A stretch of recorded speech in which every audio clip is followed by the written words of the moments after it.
नमस्कार। आज हम सुनेंगे बेताल पच्चीसी की अगली कथा। तीन तरुण ब्राह्मणों की कथा। महाराज विक्रमादित्य पुनः उसी शंशपा वृक्ष के नीचे पहुंचे। वहां चिता की मटमैली रोशनी में उसकी नजर भूमि पर पड़े उस शव पर पड़ी जो धीरे धीरे करा आ रहा था। उन्होंने शव को कंधे पर डालकर चुपचाप उसे उठाकर तेज गति से लौट पड़े। कुछ आगे चलने पर शव के अंदर से आवाज आई, राजन, तुम अत्यंत अनुचित क्लेश में पड़ गए हो, अतः तुम्हारे मनोरंजन के लिए मैं तुम्हें एक कहानी सुनाता हूँ, सुनो। यमुना किनारे ब्रह्म स्थल नाम का एक स्थान है जो ब्राह्मणों को दान में मिला हुआ था। वहाँ वेदों का ज्ञाता अग्निस्वामी नाम का एक ब्राह्मण था। उसके यहाँ मंद्रावती नाम की एक अत्यंत रूपवती कन्या उत्पन्न हुई। जब वह कन्या विवाह योग्य हुई तब तीन कन्या कुब्ज ब्राह्मण कुमार वहां आए जो समान भाव से समस्त गुणों से अलंकृत थे। उन तीनों ने ही उसके पिता से अपने लिए कन्या की याचना की, किंतु कन्या के पिता ने उनमें से किसी के साथ भी कन्या का विवाह करना स्वीकार न किया, क्योंकि उसे भय था कि ऐसा करने पर वे तीनों आपस में ही लड़ मरेंगे। इस तरह वह कन्या कुंवारी ही रही।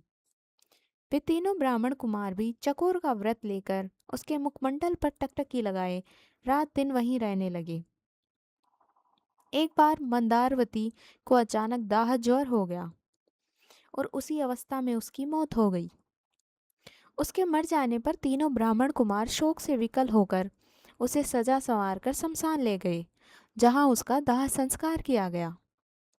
उनमें से एक ने वहीं अपनी एक छोटी सी मड़ैया बना ली और मंदारवती की चिता की भस्म अपने सिरहाने रखकर एवं भीख में प्राप्त अन्न पर निर्वाह करता हुआ वहीं रहने लगा।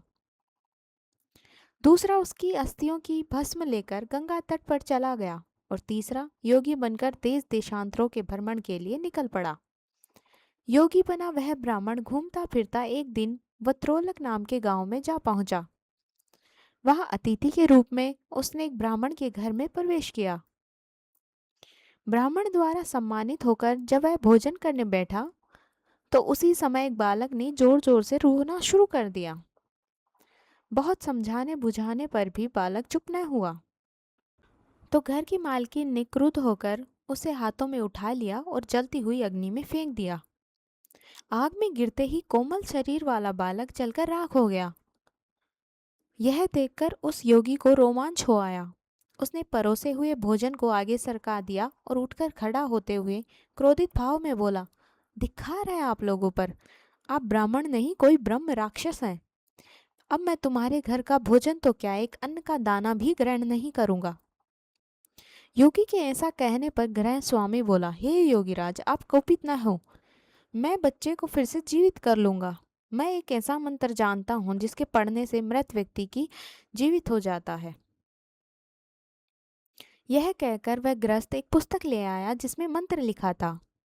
उसने मंत्र पढ़कर उससे अभिमंत्रित धूल आग में डाल दी। आग में धूल के पड़ते ही वह बालक जीवित होकर ज्यों का त्यों आग से निकल आया। जब उस ब्राह्मण योगी का चित्त शांत हो गया तो उसने भोजन ग्रहण किया। गृहस्थ ने उस पुस्तिका को बांधकर खूंटी पर टांग दिया और भोजन करके योगी के साथ वहीं सो गया। गृहपति के सो जाने के पश्चात वह योगी चुपचाप उठा और अपनी प्रिया को जीवित करने की इच्छा से उसने डरते डरते वह पुस्तक खूंटी से उतार ली और चुपचाप बाहर निकल आया। रात दिन चलता हुआ वह योगी उस जगह पहुंचा जहां उसकी प्रिया का दाह संस्कार हुआ था। वहां पहुंचते ही उसने उस दूसरे ब्राह्मण को देखा जो मंदारवती की अस्थियां लेकर गंगा में डालने गया था। तब उस योगी ने उससे तथा उस पहले ब्राह्मण से जिसने वहां कुटिया बना ली थी और चिता भस्म से सेज रच रखी थी, कहा कि तुम यह कुटिया यहाँ से हटा लो, जिससे मैं एक मंत्र शक्ति के द्वारा इस भस्म हुई मंदारवती को जीवित करके उठा लूं। इस प्रकार उन्हें समझा बुझाकर उसने वह कुटिया उजाड़ डाली। तब वह योगी पुस्तक खोलकर मंत्र पढ़ने लगा।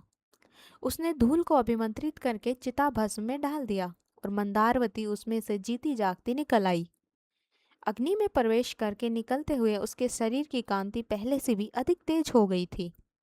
उसका शरीर अब ऐसा लगने लगा था जैसे वह सोने का बना हुआ हो। इस प्रकार उसको जीवित देखकर वे तीनों ही काम पीड़ित हो गए और उसको पाने के लिए आपस में लड़ने झगड़ने लगे। जिस योगी ने मंत्र से उसे जीवित किया था वह बोला कि वह उसकी स्त्री है, उसने उसे मंत्र तंत्र से प्राप्त किया है। दूसरे ने कहा कि तीर्थों के प्रभाव से मिली वह उसकी भार्या है। तीसरा बोला कि उसकी भस्म को रखकर अपनी तपस्या से उसने उसे जीवित किया है, अतः उस पर उसका ही अधिकार है। इतनी कहानी सुनाकर बेताल ने विक्रमादित्य से कहा, राजन, उनके इस विवाद का निर्णय करके तुम ठीक ठीक बताओ कि वह स्त्री किसकी होनी चाहिए। यदि तुम जानते हुए भी न बतला पाए तो तुम्हारा सिर फटकर अनेकों टुकड़ों में बढ़ जाएगा। बेताल द्वारा कहे हुए शब्दों को सुनकर राजा विक्रमादित्य ने कहा, हे बेताल, जिस योगी ने कष्ट उठाकर भी मंत्र तंत्र से उसे जीवित किया वह तो उसका पिता हुआ। ऐसा काम करने के कारण उसे पति नहीं होना चाहिए, और जो ब्राह्मण उसकी अस्थियां गंगा में डाल आया था उसे स्वयं को उस स्त्री का पुत्र समझना चाहिए। किंतु जो उसकी भस्म की सैया पर आलिंगन करते हुए तपस्या करता रहा और शमशान में ही बना रहा उसे ही उसका पति कहना चाहिए, क्योंकि गाढ़ी प्रीति वाले उस ब्राह्मण ने ही पति के समान आचरण किया था। तूने ठीक उत्तर दिया राजा, किंतु ऐसा करके तूने अपना मौन भंग कर लिया, इसलिए मैं चला वापस अपने स्थान पर। यह कहकर बेताल उसके कंधे से उतरकर लोप हो गया। अब राजा फिर से उसी स्थान की ओर लौट पड़ा जहां से शव को उतार कर लाया था।